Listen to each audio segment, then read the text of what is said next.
Those of you who've spent any time in Japan or like know a lot about Japan, or maybe even not know a lot about Japan, you probably know that around this time of year, and just like in the last 2 weeks, cherry blossom season came to Japan, and it came here a little bit early. Some of my students were telling me that it's like the first time in 30 years or 40 years that it's come this early, and usually it comes a lot later in the spring cycle or whatever. But the cherry blossom season arrived. So recently, like all around the lakes and around the rivers and downtown and in parks and stuff, there's just been like an explosion of color as the pink cherry blossoms have been drifting around and landing in the water and creating like this really cool effect on the landscape when you look at mountains and this kind of thing. And at this time now, after like 2 weeks of kind of constant cherry blossom conversations and Hanami parties, this kind of thing, everyone's kind of calmed down with cherry blossoms. But just because it's kind of the cliche thing to do doesn't mean that I didn't do it, because of course I had to do it. And I didn't make any video of it when I went and did my own cherry blossom viewing, but I took pictures and that sort of thing. So just want to kind of talk about my experience, what I did last Monday, which was go to a place called Arashiyama, which is like a super famous little town in Kyoto. A lot of people go to Kyoto and they do shrines. I'll throw like some of the biggest, most popular ones up there. And I've done some of these really popular ones with Yuki and without Yuki and on my own when I was studying abroad and with friends and this kind of thing. The temples are super cool, and but it's only one part of Kyoto, and people really miss out on kind of like the cool, funky old towns. But Arashiyama is maybe the most popular or most famous of like the kind of old towns that stay away from the temples and shrines exclusively. It's famous for the bamboo forest that you can see there. Yeah, you've probably seen pictures of it before. But it's famous for its bamboo forest. It's got a really cool temple shrine, a few of them, and it's known because it's like really old-fashioned. It looks like an old Japanese town. It's super touristy on the main drag, but you can get away from it if you walk around and look at some other stuff. But Yuki and I went there, and while we were there, we totally enjoyed the cherry blossoms. And so, like, what I'm gonna do is I'm just gonna like put some pictures up of my time when I was there, and just kind of talk about the experience. So like, Yuki and I went there. We took the Hankyu line from Sanomiya in Kobe, and we arrived there like roughly in the afternoon. It was a super hot day, which was great because it's been cold a lot recently in Japan, so we were able to just kind of walk around and explore and see the environment kind of without worrying about wearing 45 layers and heating pads in our hands and this kind of craziness. So we got there and we were taking pictures of the cherry blossoms. It was super crowded. We were walking up and petting people's dogs. It was really cool. And in Arashiyama, there's a whole lot to do. So we got dinner, we got lunch.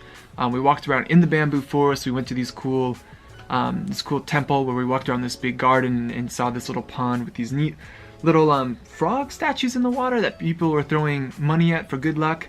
There was a big koi pond with a rock garden. It was really pretty. And kind of thrown all throughout this environment were the cherry blossoms and also other flowers too that were just blooming in really beautiful reds and purples and blues and this kind of thing. And so it ended up being a really peaceful day and a really beautiful day.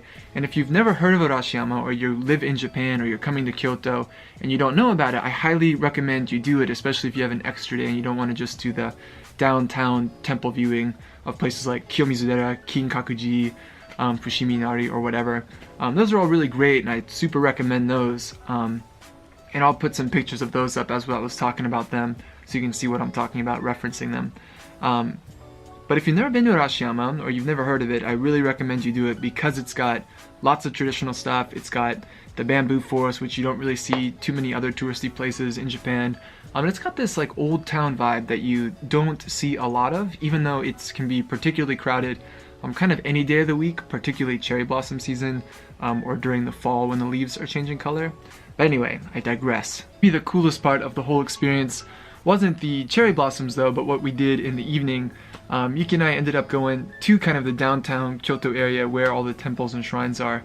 And we went to this place called Maruyama Park, which means like Circle Mountain Park. And there's no mountain there, but it's just this cool park that was lined with food stalls, and we ate a whole bunch of Japanese festival food like yakisoba, yakitori, karage, and maybe a few other things. We spent a lot of money there because everything was like 500 yen a pop, but it was good. We ended up doing dinner and we had like a drink or something there, but it was really pretty because at nighttime they were putting up these lights They were shining them on the cherry blossom trees, and you could just sit there and enjoy them in the middle of the night, eating food, surrounded in this totally international environment. You could hear like multiple languages going on, seeing people from all around the world walking and eating and enjoying the Hanami together, and it just had this really international and fun and cool vibe, and Yuki and I were totally jiving to it. So we were enjoying it, we were sitting there, we were taking it all in.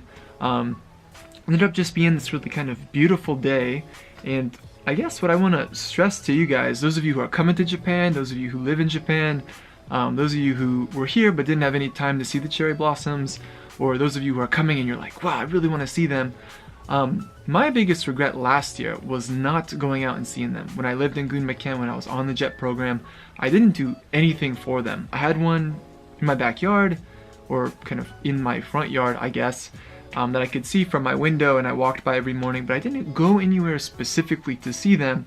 And then when I'm talking to people in Japan, a lot of them say like, oh, I saw it from the train, I saw it from my car, I don't need to go do proper cherry blossom viewing while I'm here. And maybe that's because they've lived here their whole life. But in my humble opinion, cherry blossom season, and then when the fall leaves change color in September, November, whenever they do that, these are like 2 times when everybody in Japan mobilizes for the same reason, to see like a spectacle of nature that only lasts for like 2 weeks. And if you've never been a part of that before, in Japan particularly, or maybe if you're from like the northern part of the US or Canada or whatever, or other parts of the north or south where you have these kind of dramatic sweeping changes in vegetation during the year, you kind of know what I'm talking about. But I've never seen it to this extent before. And so when I lived here and was studying abroad, I made a point of going and seeing the cherry blossoms. And this time now that I'm living in Kansai region again, and not up in Gunma all by myself kind of thing, I made a point to go do it and go see it, and it was like super duper cool, and probably, you know, maybe my fondest memory in the last month or two-ish. In terms of just getting out and moving around and doing stuff in Japan. It's really uniquely Japanese. So if you guys have never done it before, or you want to do it, I highly recommend it. Arashiyama is the name of the place I went. Guys, feel free to check it out. I'll leave links down in the description down below. I just wanted to share that and some pictures with you guys. So yeah, get back to me, message me, hit me up, let me know what's going on. And I'll see you guys in the next video. Peace out, and have a great spring, summer, whatever, whenever you guys are watching this. And if you're watching it right after I put it up, thanks for watching. I'll see you guys in the next one. Later, peace out, bye bye.